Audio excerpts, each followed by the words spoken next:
বন্ধুরা সবাই কেমন আছো? বন্ধুরা আজকে তোমাদের আপন মায়ের সাথে রাতে কাজ করার অসাধারণ একটি সত্য ঘটনা বলবো। গল্পটি শেষ পর্যন্ত শুনলে তোমরা বাধ্য হবে হাতের কাজ করতে। না হলে সবাই আমাকে কাজ করে দিয়ে যাবে, আমি বাধা দেব না। সুজয় ইঞ্জিনিয়ারিং এর ছাত্র, বয়স 24 বছর। উড়িষ্যাতে 4 বছর হোস্টেলে থেকে ইঞ্জিনিয়ারিং পড়ে একটা সরকারি চাকরি করছে। গত বছরই চাকরি পেয়েছে আর এবছর কলকাতায় ট্রান্সফার হয়েছে। মাঝে মাঝে বাড়ি আসত এবং 4-5 দিন থেকে আবার ফিরে যেত। বাড়িতে সুজয়ের মা মালা দেবী থাকে। বছর 2 আগে সুজয়ের বাবা মারা গেছে ক্যান্সারে। সুজয়ের পারিবারিক আয় ভালো নয়। সুজয়ের বাবা একটা সরকারি চাকরি করত। বাবা মারা যাওয়ার পরে সরকার থেকে কিছু টাকা পয়সা পেয়েছিল, যেটা দিয়ে সুজয়ের পড়াশোনা আর ওর মায়ের সংসার কোনোভাবে চলে যাচ্ছে। মালা দেবীর বয়স 42 বছর এবং খুব সুন্দর দেখতে, এবং এই বয়সেও নিজের যৌবন ধরে রেখেছে। মালা দেবী স্বামী মারা যাওয়ার পরে একাই থাকত আর মনে মনে ভাবত ছেলের কলকাতায় ট্রান্সফার হওয়ার পরে ছেলের একটা বিয়ে দিয়ে ছেলে বউকে নিয়ে সুখে শান্তিতে থাকবে। মালার এক বান্ধবী সুতপা মালার বাড়ির কিছু দূরেই থাকে। সুতপার স্বামী মিলিটারিতে কাজ করাকালীন মারা যায়। সুতপার একটাই মেয়ে সোমা। সুতপার বয়স 40 বছর আর মেয়ে সোমার বয়স 21 বছর, কলেজ এ পড়ছে। সুতপার আর্থিক অবস্থা অনেক ভালো, নিজেদের 2 তলা বাড়ি আছে। সুতপা মালাকে বলেছে যে সুজয়ের সাথে সোমার বিয়ে দিতে, কারণ সুজয়কে খুব পছন্দ সুতপার। সুজয়রা ভাড়া বাড়িতে থাকত। একটাই ঘর, রান্নাঘর আর বাথরুম। যেহেতু মালা স্বামী মারা যাওয়ার পরে একাই থাকত তাই কোনো অসুবিধে হয়নি, কিন্তু এবার সুজয় ফিরে এলে একটা ঘরে কিভাবে চলবে সেটাই মালা চিন্তা করছিল। তাই একদিন মালা সুতপাকে এই কথাগুলো বলল। সুতপা সব শুনে বলল, মালা তোকে তো আমি বলেছি সুজয় কলকাতায় ট্রান্সফার হয়ে এলে এক শুভক্ষণ দেখে সুজয় আর সোমার বিয়েটা দিয়ে দেব, আর আমরা সবাই মিলে এই বাড়িতেই থাকব। এত বড় বাড়িতে শুধু আমরা 2জন মা মেয়ে থাকি, তোরাও এখানে চলে এলে সবাই মিলে আনন্দ করে থাকা যাবে। মালা সুতপার কথা শুনে আনন্দে বলল, আমি ছেলে এলে ওর সাথে কথা বলে তোকে জানাবো। কিছুদিনের মধ্যে সুজয় ফোন করে জানালো যে শুক্রবার সে বাড়ি আসছে। প্রায় 8 মাস পরে সুজয় বাড়ি ফিরছে বলে সেদিন মালা ভালো ভালো রান্না করে রেখেছিল। তারপর স্নান করে একটা ভালো শাড়ি পরে ছেলের জন্য অধীর আগ্রহে অপেক্ষা করছিল। প্রায় 12টা নাগাদ সুজয় বাড়ির সামনে এসে দরজায় কড়া নাড়ল।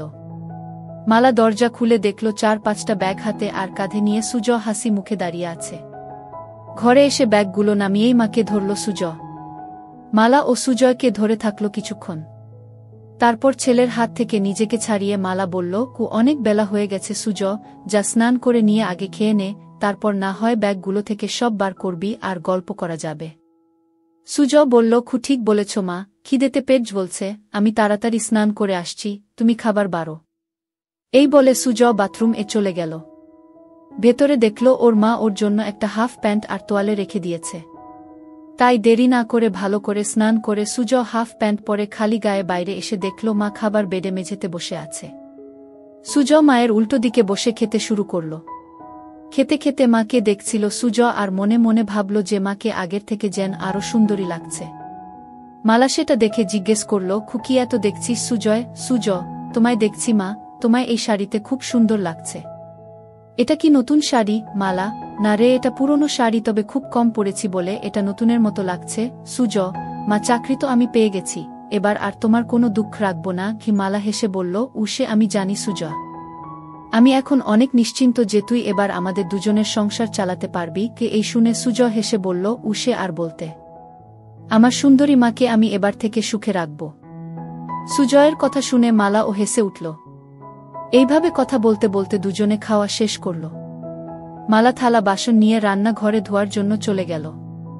সুজয় হাত মুখ ধুয়ে ঘরে এসে ব্যাগ থেকে জিনিসপত্র বার করতে শুরু করল। একবার রান্নাঘরের দিকে তাকিয়ে ব্যাগ থেকে 2টা খারাপ বই তাড়াতাড়ি বের করে নিয়ে নিজের বইয়ের তাকে লুকিয়ে রাখল।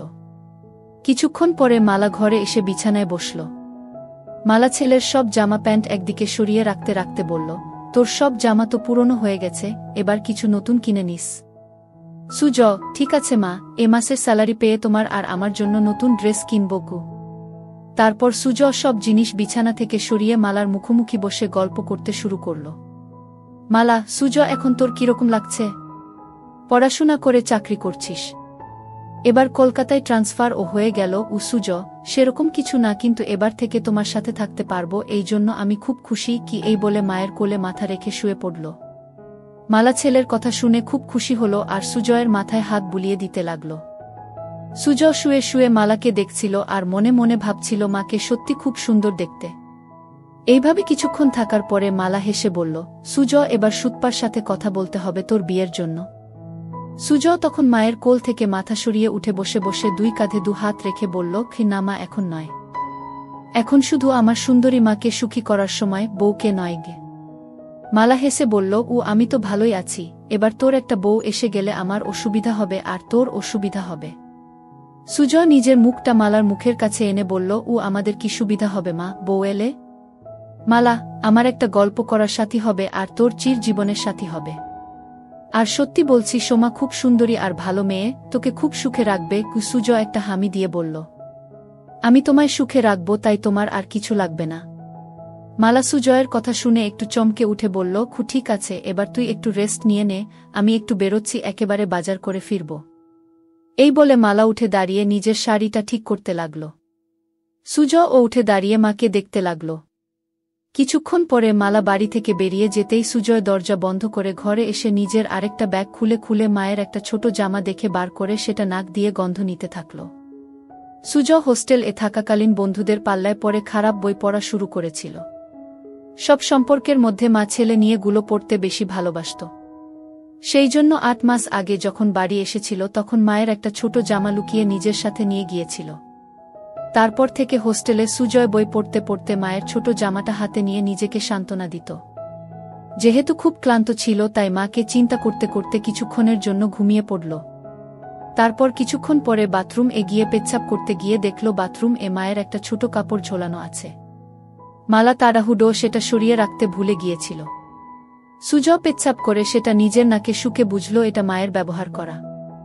সেটা মালা ধুতে ভুলে গেছে। সুজ অনেকক্ষণ সেটা নাকে নিয়ে নিজের গন্ধ শুকতে লাগল। এবার নিজেকে আর কন্ট্রোল করতে না পেরে হাতের কাজে লেগে গেল। প্রায় ১৫-২০ মিনিট ধরে চলল সেই কাজ। তারপর সেটা যেখানে ছিল সেখানে রেখে নিজেকে পরিষ্কার করে ঘরে এলো। মনে মনে অপরাধ বোধ হচ্ছিল নিজের মাকে নিয়ে এরকম ভাবতে, কিন্তু ও এটা বুঝতে পারল আজ সব থেকে বেশি তৃপ্তি পেয়েছে। কিছুক্ষণ পরে সুজয়ের পাপবোধ আরও গাঢ় হল আর ভাবতে লাগল কিভাবে মাকে আরও কাছে পাওয়া যায়। এইসব ভাবতে ভাবতে সন্ধে হয়ে গেল আর ঠিক তখন দরজায় আওয়াজ হল। সুজ দরজা খুলে দেখল মালা দাঁড়িয়ে আছে দু হাতে দুটো বাজারের ব্যাগ নিয়ে। সুজ সঙ্গে সোজা মায়ের হাত থেকে ব্যাগ দুটো নিয়ে রান্নাঘরে রেখে এক গ্লাস জল নিয়ে মালাকে দিল। মালা বিছানায় বসে জলটা খেয়ে জিজ্ঞেস করল, সারা দুপুর আর বিকেল কি করলি সুজয়? একটু ঘুমিয়েছিলিস তো? সুজ, হ্যাঁ মা, অল্প ঘুমিয়েছিলাম গো। মালা, ভালো করেছিস, আমি একটু ফ্রেশ হয়ে তোকে চা করে দিচ্ছি, তোর জন্য কাটলেট ও এনেছি। এই বলে মালা তোয়ালে নিয়ে বাথরুম এ চলে গেল। সুজ তখন মাকে সারপ্রাইজ দেবে বলে নিজেই রান্নাঘরে গিয়ে চা বানাতে শুরু করল আর বাজারের ব্যাগ থেকে সবকিছু রান্নাঘরে যথাস্থানে রেখে কাটলেট দুটো একটা ডিশ এ রাখল। বাথরুম এর ভেতর থেকে মায়ের স্নান করার শব্দ শুনতে শুনতে সুজ চা বানাচ্ছিল। এদিকে স্নান করতে করতে মালা হঠাৎ দেখে তার ছোট কাপড়টা দড়িতে ঝুলছে, সঙ্গে সঙ্গে চমকে গেল আর মনে মনে ভাবল, সব কিছু ঠিক জায়গা রেখে আসল জিনিসটা তাই বাথরুম এ ফেলে গিয়েছিল। সুজয় যে কি ভেবেছে কে জানে। নিজেকেই কিছুক্ষণ বকা দিয়ে স্নান করে তোয়ালেটা দিয়ে নিজেকে জড়িয়ে মালা বাথরুম থেকে ঘরে এসে দেখল সুজয় একটা ট্রে এ 2 কাপ চা আর কাটলেট সাজিয়ে বসে আছে। মালা হেসে বলল, বাহ, একবার চা বানিয়ে মায়ের জন্য অপেক্ষা করছিস, খুব ভালো। বউকে তুই খুব সুখে রাখবি গু। সুজ, এখন তো মাকে সুখী করি, তারপর অন্য কেউ। মালা আলমারি থেকে একটা শাড়ি নিয়ে সুজয়কে বলল, আমি দরজাটা ভেজিয়ে দিয়ে রান্নাঘরে শাড়িটা পরে আসছি। সুজ এগিয়ে গিয়ে মালার হাত ধরে বলল, তুমি এই ঘরে চেঞ্জ করে নাও, আমি রান্নাঘরে যাচ্ছি, তোমার হয়ে গেলে আমায় ডেকে নিও গিয়ে। এই বলে সুজ ঘরের দরজাটা ভেজিয়ে দিয়ে বাইরে অপেক্ষা করতে লাগল। ছেলের ব্যবহারে মালা খুব খুশি হয়ে ঘরেই ড্রেস চেঞ্জ করতে লাগল। সুজ দরজাটায় একটু ফাঁকা রেখে ভেজিয়ে রেখেছিল যাতে সেই ফাঁক দিয়ে ঘরে ভেতরটা দেখা যায়। সুজয় দরজার ফাঁকে চোখ রাখতেই ভিতরের দৃশ্য দেখে হতভম্ব হয়ে গেল। এদিকে মালা ততক্ষণে শাড়িটা পরে নিয়ে সুজয়কে ডাকল ঘরের ভেতরে আসার জন্য। সুজয় মায়ের ডাক শুনে একটু চমকে গিয়ে ঘরে ভেতরে এলো এবং হঠাৎ খেয়াল করল ওটা শক্ত হয়ে দাঁড়িয়ে আছে। কোনো ক্রমে এক হাত দিয়ে সামাল দিয়ে বিছানায় বসল। মালা তখন আয়নার সামনে দাঁড়িয়ে চুল আঁচড়াচ্ছিল, তাই ছেলের দিকে খেয়াল করেনি। সুজয় মালাকে ডাকল, কুয়েসো মা, চা আর কাটলেট ঠান্ডা হয়ে যাবে, খেয়ে নাও আগে গু। মালা, ঠিক আছে চল খেয়ে নি গি, এই বলে বিছানায় এসে সুজয়ের মুখোমুখি বসল। দুজনে একসাথে কাটলেট আর চা খেতে লাগল। মালা, বাহ সুজয়, চাটা তো খুব ভালো বানিয়েছিস গু। সুজয়, তোমার ভালো লেগেছে মা? আমি হোস্টেলে মাঝে মাঝে নিজেই চা করে খেতাম। মালা হেসে উঠে সুজয়ের গালটা ধরে বলল, সত্যি ভালো হয়েছে, আমার ছেলে এখন নিজের খেয়াল নিজে রাখতে পারবে গু। সুজয় ও তখন মায়ের গালটা ধরে বলল, কি তোমার ওসব খেয়াল রাখবে তোমার ছেলে গু? দুজনেই একসাথে হেসে উঠল। মালা, আচ্ছা সুজয়, তোর চাকরি শুরু কবে থেকে? সুজয়, আজ 25 তারিখ, পরের মাসের 10 তারিখে অফিস জয়েন করতে হবে। মালা, একটা কথা বলার ছিল। সুজয়, কি কথা মা, বলো। মালা, সুতপাকে তোর মনে আছে? সুজয়, সুতপা মাসি কেন মনে রাখবো না মা, আমায় এত ভালোবাসে। মালা, সেটা জানি, তোকে ভালোবাসে বলেই একটা প্রস্তাব রেখেছে গি। সুজয়, কি প্রস্তাব? মালা, সুতপা তোর সাথে সোমার বিয়ে দিতে চায় উ। সুজয় লজ্জা পেয়ে বলল, ও এখন আমি বিয়ে করব না গি। মালা, সুতপা বলেছে সোমার সাথে তোর বিয়ে হবার পরে আমরা সবাই ওর বাড়িতে থাকব। আমি বলেছি যে সুজয়ের সাথে কথা বলে জানাবো। তুই কি বলিস এ ব্যাপারে? সুজয়, বিয়ের ব্যাপারটায় আমায় একটু সময় দাও উ। মালা, বুঝলাম ছেলের লজ্জা করছে, ঠিক আছে তুই সময় নিয়ে চিন্তা করে আমায় জানাস। কিন্তু আমাদের ঘরটা খুব ছোট দুজনের জন্য। আগে তুই ছোট ছিলিস তাই কোনোমতে চলে যেত, কিন্তু এখন তুই বড় হয়ে গেছিস উ। সুজয়, এমন কিছু ছোট নয় আমাদের ঘর, আমাদের দুজনের জন্য যথেষ্ট উ।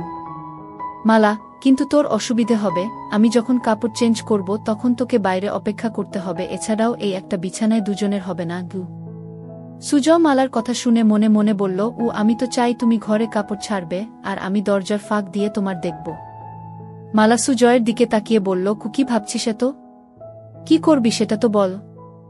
সুজয় সঙ্গে সঙ্গে বলল, না কিছু ভাবছিলাম না, তবে এখন ওখানে যাব না, কিছুদিন চাকরি করে স্যালারি জমিয়ে তারপর না হয় যাওয়া যেতে পারে গু। মালা, ঠিক আছে, তোর যেটা ভালো মনে হয় সেটাই হবে। ঠিক আছে তুই টিভি দেখ, আমি রাতের রান্নাটা করে নিই গি। এই বলে মালা চায়ের ট্রেটা নিয়ে রান্নাঘরে চলে গেল। সুজয় টিভি দেখতে লাগল, কিন্তু ভালো লাগছিল না। তাই সুজয় রান্নাঘরে গিয়ে দেখল মা এক মনে গুন গুন করে গান গাইতে গাইতে রান্না করছিল। সুজয় মাকে ধরে একটা হামি দিয়ে জিজ্ঞেস করল, মা আজ কি রান্না করছ? মালা চমকে উঠে হালকা হেসে বলল, আজ ডিমের ঝোল, ভাত আর আলু পোস্ত উ। সুজয় মায়ের কানে কানে বলল, তোমার হাতের রান্নার কোনো জবাব নেই মা গু। মালা নিজেকে কে ছাড়িয়ে নিয়ে বলল, এই দুষ্টু এখন ছাড় আমায়, না হলে রান্না করতে দেরি হয়ে যাবে। সুজয় আরও একটা হামি দিয়ে সরে দাঁড়ালো আর হেসে বলল, আমার মিষ্টি মায়ের হাতের রান্নায় আমার মন ভরে যায়। মালা হেসে বলল, এবার যা এখন থেকে, আমার রান্নাটা করতে দে গি। সুজয় তখন ঘরে চলে এসে আবার টিভি দেখতে লাগল। প্রায় 1 ঘন্টা পরে মালা এসে সুজয়ের পাশে বসল। মালা পুরো ঘেমে গেছে রান্না করতে করতে। সুজয় বলল, মা তুমি তো ঘেমে গেছ, শাড়িটা চেঞ্জ করে নাইটি পরে নাও উ। ছেলের কথা শুনে মালা বলল, আমি ভাবছিলাম তুই কি ভাববি তাই নাইটি পরছিলাম না। সুজয় অবাক হয়ে মালার দিকে তাকিয়ে বলল, আমি আবার কি ভাবব? যাও নাইটিটা নিয়ে এসে চেঞ্জ করে নাও, আমি রান্নাঘরে যাচ্ছি গু। মালা বলল, আমি বাথরুম এ চেঞ্জ করে নিচ্ছি, তুই টিভি দেখ গু। এই বলে মালা বাথরুম এ চলে গেল। সুজয় মনে মনে ভাবল, আরেকটা সুযোগ নষ্ট হলো মাকে ওভাবে দেখার। মালা বাথরুম এ গিয়ে নিজের গা ধুতে ধুতে রান্নাঘরে সুজয়ের ওইরকম ভাবে ধরার কথা ভাবতে লাগল।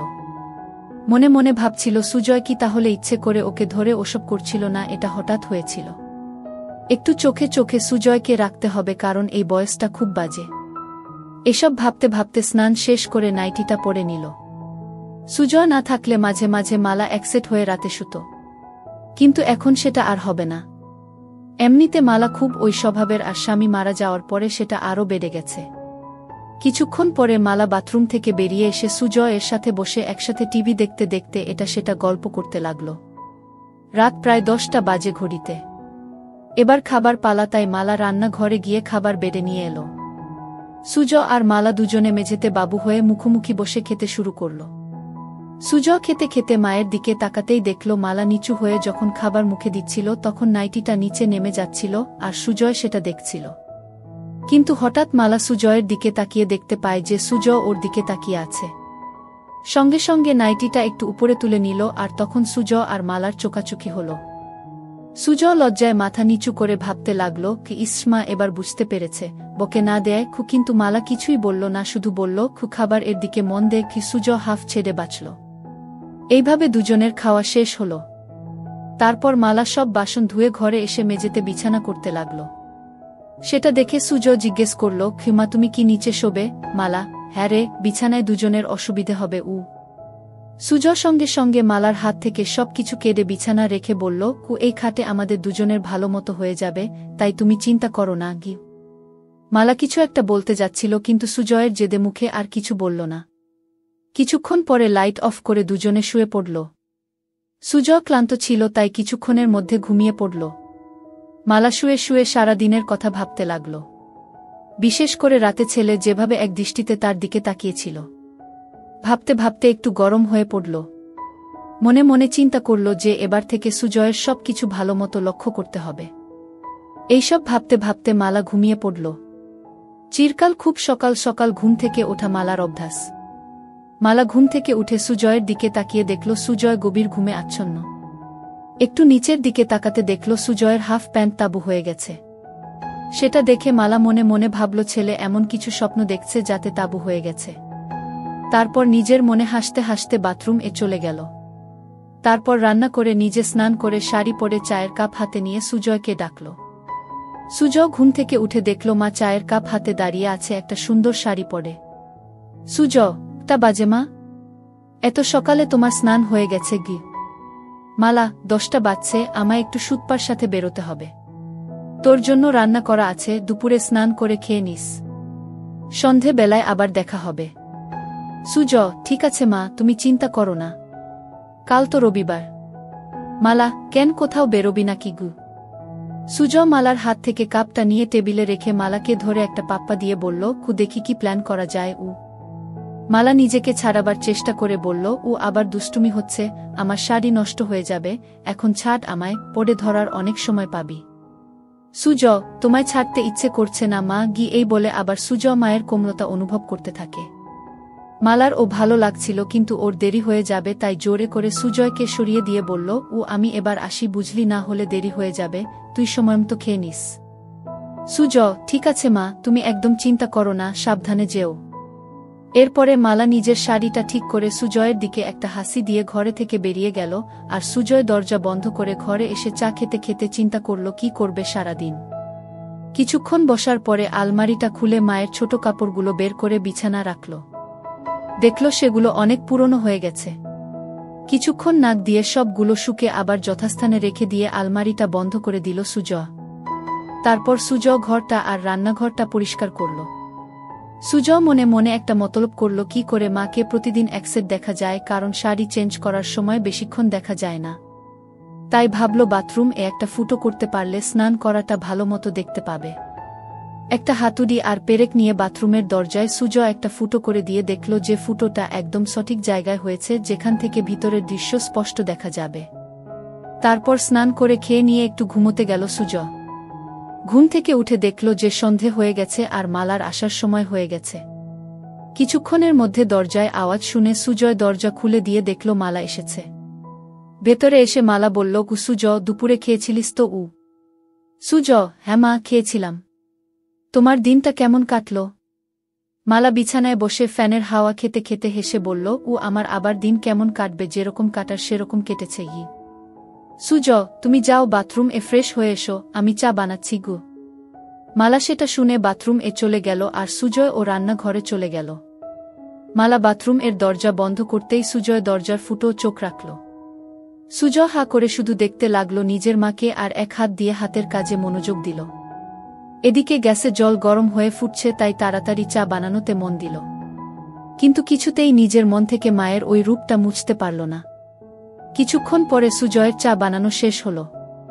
এদিকে মালার স্নান হয়ে গেছে আর মালা বাইরে এলো। ঘরে গিয়ে মালা চুল আঁচড়াতে লাগল আর সুজয় চা নিয়ে এসে বিছানায় বসে মালাকে দেখছিল। মালা আয়নায় সেটা দেখে সুজয়কে জিজ্ঞেস করল, সারাদিন কি করলি? সুজয়, রান্নাঘর পরিষ্কার করলাম, আর মনে মনে বলল বাথরুম এর দরজায় একটা ফুটো করলাম তোমায় দেখব বলে। মালা চায়ের কাপটা হাতে নিয়ে রান্নাঘরে গিয়ে দেখল ছেলে সব ভালোভাবে পরিষ্কার করেছে, আর তারপর ঘরে এসে এদিক ওদিক দেখে বলল, বাবা তুই তো সব পরিষ্কার করে দিয়েছিস, আমার লক্ষ্মী ছেলে। এই বলে চায়ের কাপটা টেবিলে রেখে 2 হাত বাড়িয়ে বলল, আমার সোনা ছেলে, আয় আমার কাছে। সুজয় সঙ্গে সঙ্গে মালার কাছে ছুটে গেল। কিছুক্ষণ ধরে থাকার পরে দুজন আলাদা হল। তারপর মালা রান্নাঘরে চলে গেল রান্না করতে, আর সুজয় টিভি দেখতে লাগল। কিছুক্ষণ পরে রান্না শেষ হলে দুজন একসাথে খেয়ে নিল। আজ সুজয় একইভাবে মালার দিকে তাকিয়ে গভীর খাজ দেখছিল, আর আজ মালা সেটা লক্ষ্য করল কিন্তু কিছু বলল না।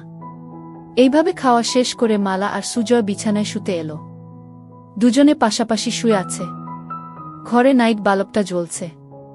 মালা চিন্তা করছে সুজয় কেন বারবার ওর দিকে তাকিয়ে থাকে। সুজয়ের মাথায় শুধু স্নান করার দৃশ্যগুলো আসছিল। এইভাবে দুজন ঘুমিয়ে পড়ল। মাঝরাতে সুজয় টয়লেট এগিয়ে ফিরে এসে নাইট বাল্বের আলো দেখল নাইটিটা উপরে উঠে গেছে। সুজয় আস্তে আস্তে মালার কাছে এসে মালাকে দেখতে লাগল। তারপর সুজয় মায়ের দিকে তাকিয়ে দেখল মা গভীর ঘুমে আচ্ছন্ন, তাই সাহস করে মায়ের কাছে এগিয়ে গিয়ে গেল। খুব ভালোই লাগছিল সুজয়ের। হাত দিতেই সঙ্গে সঙ্গে মালা একটু নড়ে উঠল। সেটা দেখেই ভয়ে সুজয় তাড়াতাড়ি হাত সরিয়ে নিয়ে বিছানায় শুয়ে পড়ল। মালা তখন পাশ ফিরে শুল। সুজয় আর কিছু না করে আস্তে আস্তে ঘুমিয়ে পড়ল।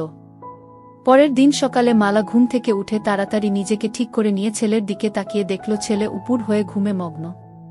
তারপর বাথরুমে চলে গিয়ে নিজেকে ফ্রেশ করে মালা চা বানাতে লাগল। সুজয় উঠে ড্রেস চেঞ্জ করে চা খেয়ে বাজারে চলে গেল। মালা ভাবতে থাকল কি হচ্ছে এসব। হোস্টেল থেকে ফেরার পর থেকে সুজয়ের আচরণে কেমন পরিবর্তন এসেছে। এসব ভাবতে ভাবতে ঘরে গিয়ে বসল। বাজার যেহেতু অনেক দূরে, তাই সুজয়ের ফিরতে ফিরতে আরও 1-2 ঘন্টা লাগবে। এদিক ওদিক দেখতে দেখতে হঠাৎ দেখল সুজয়ের বইয়ের তাকে বইগুলো কেমন যেন অগোছালো আছে। তাই মালা বইগুলো তাক থেকে নামিয়ে ঘোচাতে লাগল, আর মনে মনে ভাবল ছেলে রান্নাঘর সব পরিষ্কার করেছে, অথচ নিজের বইয়ের তাক সাজাতে ভুলে গেছে। একটার পর একটা বই সাজিয়ে রাখতে রাখতে মালা দেখল একটা মোটা বইয়ের ভেতর কিছু যেন আছে। বইটা খুলতেই দেখল একটা পাতলা বই মলাট দেয়া। মালা ভাবতে লাগল কি বই যে মোটা বইয়ের ভেতরে সুজয় রেখেছে। গল্পের বইটা হাতে নিয়েই একটা পাতা উল্টোতেই কভার ফুটো, আর নাম দেখে মালা চমকে উঠল। বই যা দেখল তাতে তো নিজের চোখকে বিশ্বাস করতে পারছে না। এও কি সম্ভব? পাতা উল্টাতেই দেখল মা আর ছেলের গল্প।